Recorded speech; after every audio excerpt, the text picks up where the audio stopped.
Bonjour. Aujourd'hui, nous présentons la poète chilienne Juana Puga qui vient de publier son livre Le Captif aux éditions de l'Harmattan. Nous allons demander à Juana sur le processus créatif. Qu'est-ce qui vous a poussé à publier ce livre en français? D'accord. Bon, tu connais bien l'histoire. C'est toi qui m'as proposé de traduire ce livre en français. Le livre a été publié l'année 2000 à peu près, en espagnol. Et il rejoint beaucoup de poèmes qui ont été écrits pendant 17 ans avant cette année 2000. Et Patricio et moi, on étudiait à l'université, alors on se connaissait. Et il m'a proposé ça et j'ai trouvé ça très intéressant parce que je parle français, j'ai vécu en France quand j'avais 6 ans, alors c'était traduire El Cautivo à ma seconde langue. Et le résultat, j'aime beaucoup parce que vraiment ça a été un travail de réécriture. C'est pas une traduction, c'est une réécriture. Ce sont d'autres poèmes. Moi-même, je suis surprise quand je les lis. Très bien. Juana, est-ce que tu aimerais lire un petit poème en espagnol et nous raconter en français, oui, en français, et nous raconter un peu la création de ce... D'accord. Bon, il y a des poèmes dans ce livre dont l'histoire est beaucoup plus claire pour moi parce que ils sont écrits à propos de quelque chose de particulier qui est arrivé, et d'autres c'est pas si facile. Alors par exemple, et aussi c'est intéressant de dire que le captif, à l'origine c'est le Minotaure, mais pas celui du comment ça dit, mytho? Mythe. Du mythe, mais plutôt celui qui a recréé Borges dans un petit récit qui s'appelle La demeure d'Asterion. Et lui, il prend le Minotaure et me raconte son histoire comme d'après lui-même, non? Et ça, c'est l'origine. Mais bien sûr, le captif peut être n'importe quel et chacun a son propre captif, non? Alors, les poèmes sont en général assez courts. Et, par exemple, le départ, j'ai eu peur, grande peur, j'ai changé de visage et je suis partie. Ou le poème qui est à la fin du livre, qui s'appelle Crépuscule en français. Ici s'en alla la lumière, emportant la table, les murs, le fauteuil du coin, le coin du fauteuil et les fenêtres. C'est une particularité de ta poésie, des poèmes très courts. Tu travailles beaucoup le langage. Oui, mon intérêt quand je fais de la poésie, c'est de dire avec le moindre de mots, beaucoup. Alors c'est un vrai travail de synthèse. Comme tu sais, j'ai des poèmes qui sont un peu plus longs, mais la plupart ce sont des très, très brefs poèmes.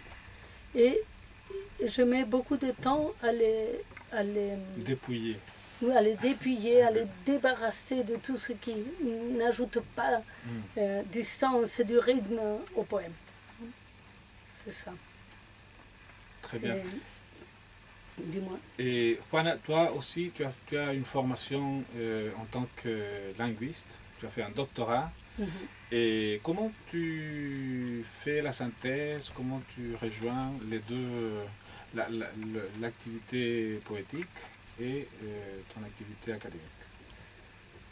Bon, je pense que je n'ai peut-être pas eu la valeur, le courage de penser à vivre de la poésie, parce que c'est plus difficile. Et la vie académique me donne un soutien beaucoup plus sûr. j'ai toujours été engagée à une université. Je travaille en ce moment à la Universidad de las Américas au Chili et à la Universidad Diego Portales. Et là, j'enseigne l'espagnol pour étrangers ou bien l'espagnol pour les Chiliens.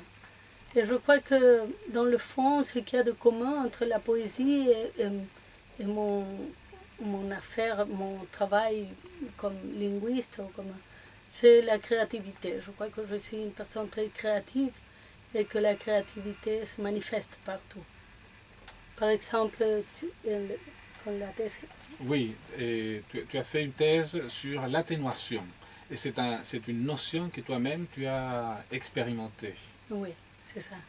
Et quand j'étais en Espagne, j'ai fait ma thèse doctorale qui s'appelle L'atténuation en el castellano de Chile. Et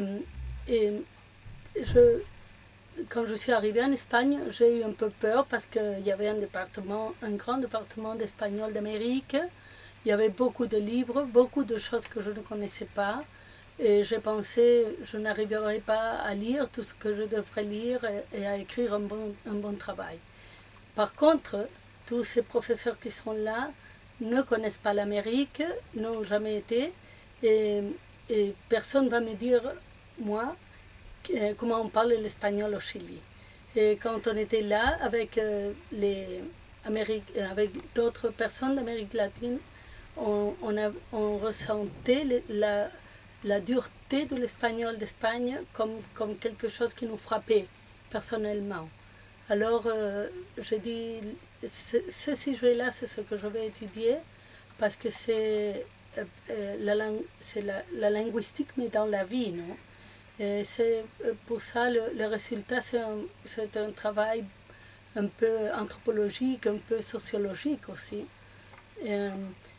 qui part de l'idée que nous, les Chiliens, et dans beaucoup d'autres pays d'Amérique latine, notre espagnol est beaucoup plus...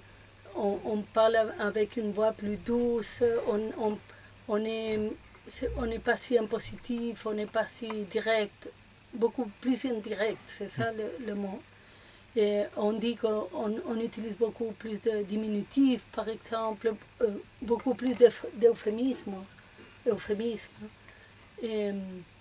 Et tout ça, ça donne compte d'une différence d'attitude, non, entre les Espagnols. Le mot atténuation existait, bien sûr, je l'ai pris d'un linguiste hollandais, mais je l'ai réinterprété en relation à ce que je suis en train de dire. Merci beaucoup, Juana. Est-ce que tu veux finir avec un autre poème? Est-ce que tu veux que je lise un en particulier?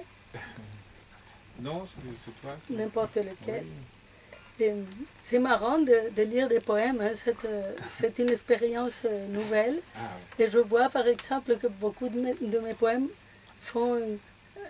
ont comme un paradoxe. Je vais montrer un de ces poèmes. Le poème Inutile. Je veux t'offrir cette mer, ce ciel, cette forêt d'ulmos, t'offrir même ce bateau qui traverse l'horizon. Inutile, même si tu étais là, autre serait ta mer, ton ciel, ta forêt d'ulmos, autre même ce bateau qui traverse l'horizon. Alors, la personne n'est pas là, non? C'est toujours comme ça. Tu peux traduire ça? Ah. Je ne t'attends qu'à la mesure de mes rêves, maudits rêves incommensurables. Alors, je ne t'attends qu'à la mesure de mes rêves, mais les rêves n'ont pas de mesure. C'est toujours comme ça. Très bien, merci beaucoup, Juana. Merci à toi de m'avoir permis cette occasion. Et merci à l'Harmattan aussi, bien sûr, d'avoir publié ce livre. Merci. Parce que...